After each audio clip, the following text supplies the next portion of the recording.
আপনারা কি আমার খোঁজ নিছেন?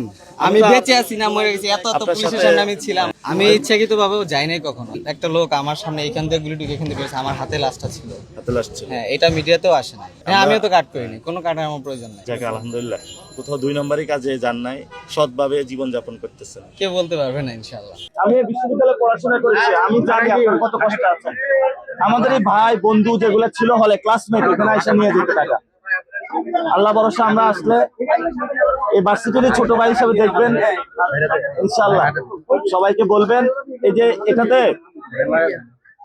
হাতে হলো সিল হবে, এটাতে যদি সিল হয় 10 বছরের ক্লাস খতম হয়ে যাবে। এনসিপি জামাত সবাই মিলে আমরা জোট দিয়েছি দেশকে রক্ষার জন্য। আমি এই বিশ্ববিদ্যালয়ে পড়াশোনা করছি, ঢাকা বিশ্ববিদ্যালয়ে দিয়া হলে ছিলাম। এখন আপনাদের কাছে আসছি যাতে দোয়া নেওয়ার জন্য, নাতি হিসাবে একটু দোয়া করে দেন আমাদের। আলহামদুলিল্লাহ। আর হলো সবাই গণভোটে হাত দিবেন। আমরা ভালো সমাজ গড়তে চাই। হ্যাঁ,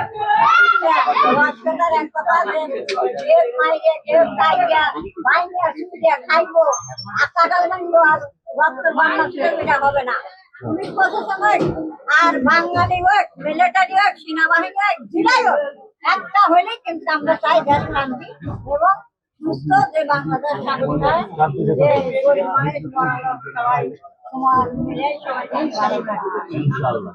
আপনারা কি আমার খোঁজ নিছেন? আমি বেঁচে আছি না মরে গেছি, এত আপনার পুলিশের সাথে সামনে আমি ছিলাম। আপনার সাথে দেখা হয় না, আজকে দেখা হয়েছে। আমি ইচ্ছাকৃত ভাবে যাই নাই কখনো আপনাদের ওখানে। হ্যাঁ, অনেক মানুষ আছে। আমি ওই দিন একটা ছেলেকে জিজ্ঞেস করছি, ও হলো সকালবেলা দেখা হয়েছে, মাথা থেকে হলো এই স্প্রিংটা যেগুলো এগুলো খুলছে। তো আমি বলছি তুমি আমি যে একটা লোক আমার সামনে এখান থেকে গুলি টুকে এখান থেকে করেছে, আমার হাতে লাশটা ছিল। হাতে লাশ ছিল। হ্যাঁ, এটা মিডিয়াতেও আসে না। তারপর উনি বললো যে আমি বললাম আপনার কার্ড হয়েছে, বলে আমার কার্ড প্রয়োজন নাই। হ্যাঁ, আমিও তো কাট করিনি, কোনো কাটার আমার প্রয়োজন নাই। হ্যাঁ, যারা সত্যিকার অর্থে গিয়েছে তারা বলছে কার্ড প্রয়োজন নাই, আমরা দেশের জন্য যুদ্ধ করেছি। ভালো আছেন আপনি? ভাই, অনেকদিন পরে ৭১ দেখা অনেক হলো। মুক্তিযোদ্ধা ওই আছে দিন তারা অনেকের সাথে সার্টিফিকেট মাঠে নেয় না। দেখা হচ্ছে, যারা হলো এখন কি করতেছেন এখানে। আমি এখানে ছোটখাটো আমার শপ আছে, স্যানিটারি শপ, দোকান আছে, আমি দোকানদারি করি। যাকে আলহামদুলিল্লাহ, কোথাও দুই নম্বরই কাজে যান নাই, সৎভাবে জীবনযাপন করতেছেন। কে বলতে পারবে না ইনশাআল্লাহ।